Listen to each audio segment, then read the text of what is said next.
I'm at Pinehurst in North Carolina, home of multiple US Opens. This was America's first great golf resort. For more than 125 years, it has been a pioneering development. An 11th course is currently under construction on the site of an old sand mine.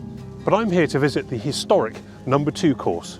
In 2010, just over a century after Scottish designer Donald Ross opened the course, it underwent a major restoration. Using original plans and aerial photography from the 1940s, the course was returned to its natural and historic characteristics. The rough was removed and replaced with native areas of sand, wiregrass and pine straw. Acres of irrigated turf were removed and hundreds of irrigation heads eliminated. Water consumption was cut by 50%. Yet many golfers complain the course no longer looked or played like the golf course where Payne Stewart had won the 1999 US Open. But could Pinehurst No. 2's restoration by Bill Coore and Ben Crenshaw also have re-pioneered the future of golf course sustainability? Could it be a case of back to the future? I'm here to learn more and talk to the people who play a part in maintaining one of golf's great courses.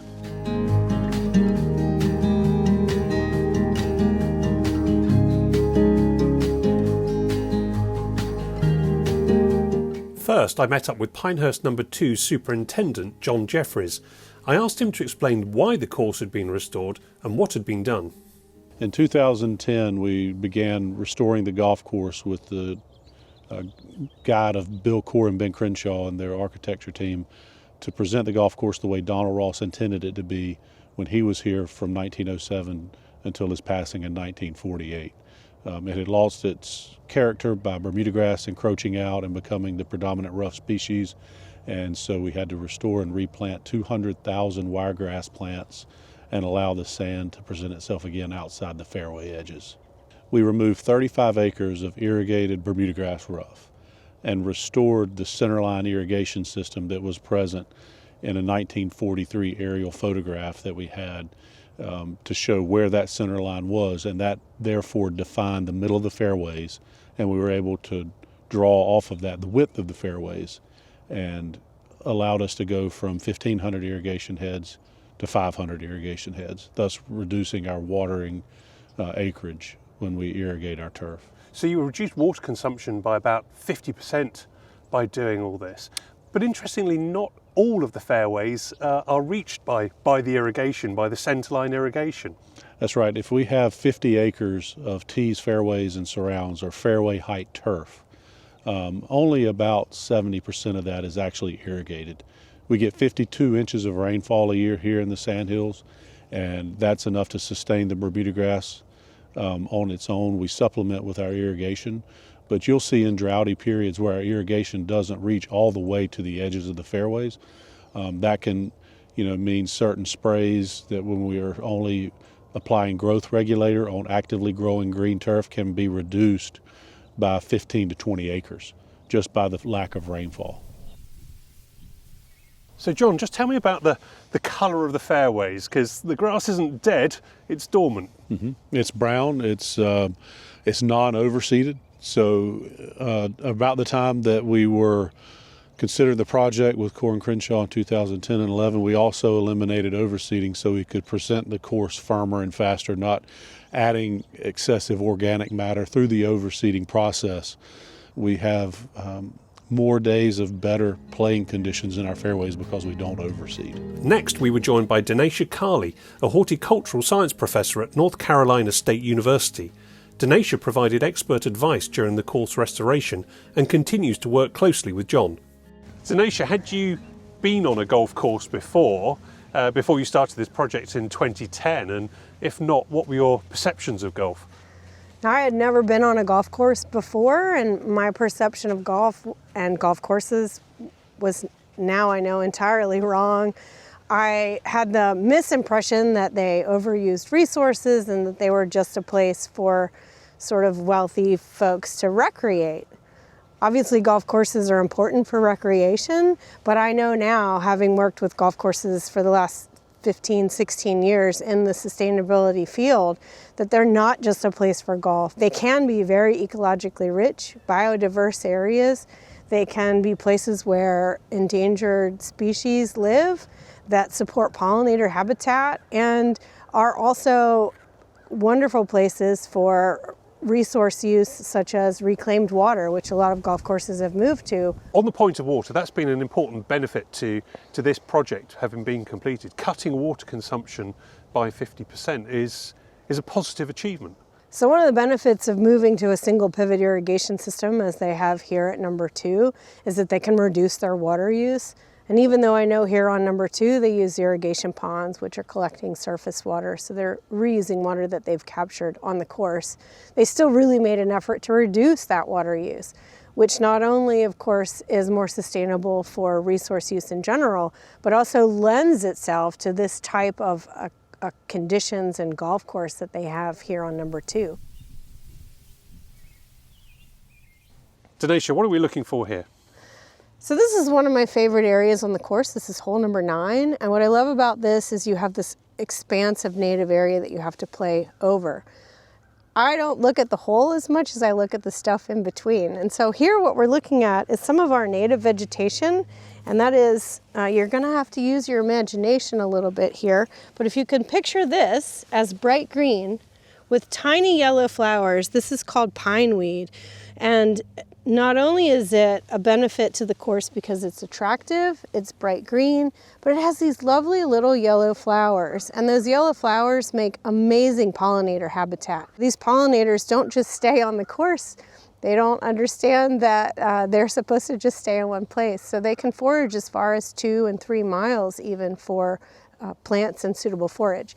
So they contribute to blooming flowers in your yard, they contribute to the overall ecology of an area, and we find that to be very important. Is this a model for sustainability, do you think? I think number 2 and the other golf courses here at Pinehurst can be models of sustainability. Again, courses don't have to do a full-on revamp of the course to take some of the elements that they're employing here, but this is a wonderful place to start if courses and superintendents need ideas about how to manage a course or build a course to be more sustainable. This is an excellent place to start. Next, I asked Danesha a question I've asked every ecologist in this series. Why is nature important? There are so many reasons nature is important. First and foremost, of course, we talked about ecosystem services. If you don't have pollinators, you don't have food. If you don't have green grass, in many cases, you don't have a golf course. But I think that we are all connected to nature in some way, and even if we don't identify the feeling, it still makes us happy to be able to go out into a park or into a green space and to interact with nature.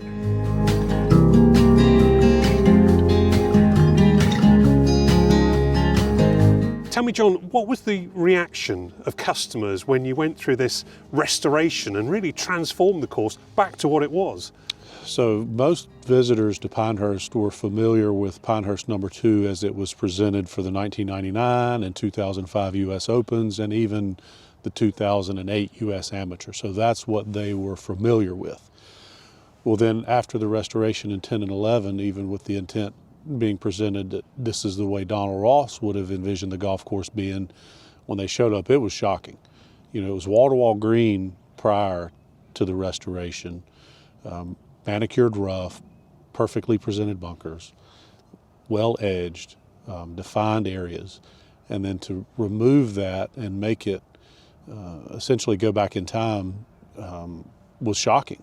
People weren't necessarily prepared. They had fallen in love with No. 2 as Payne Stewart won and Michael Campbell won and Danny Lee won. So when they stood on the tee and looked out, it wasn't what they were expecting. And that's, I guess, a lesson not only in expectation management, but communication as well, needing to explain what's happening and why a course looks the way it does. Correct. I mean, it was polarizing.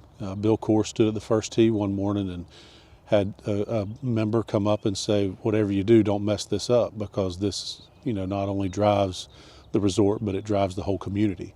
And so a lot of weight was put on their shoulders to make sure that they truly restored the golf course to the way Donald Ross intended. And as we've come to understand sustainability benefits, and as sustainability itself has become more important, Do you think this can have an influence further afield? Do you think showing the US Open here in 2029, you back-to-back men's and women's US Opens, what effect can that have and send a message to people about sustainability?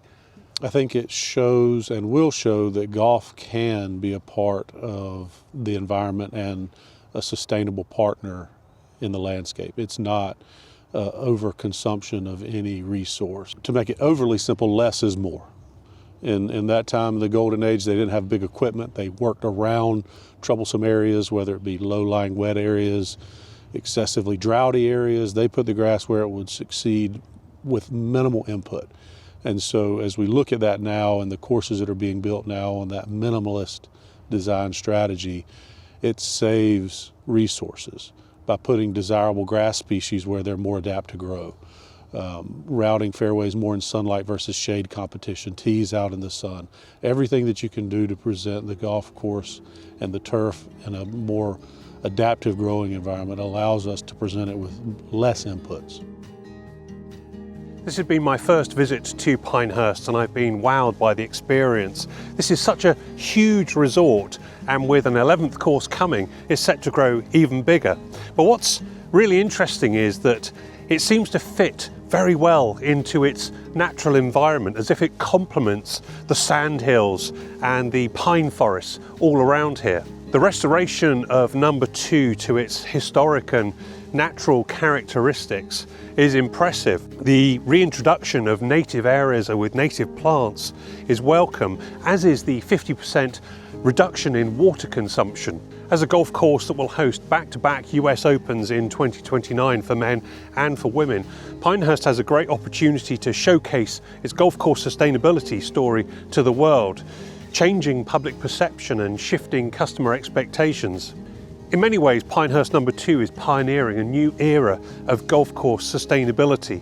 And whilst technology and innovation are playing essential parts of that story, there's also a sense that there are lessons that are being learned from 100 years ago, and that there's an aspect of this that really is back to the future.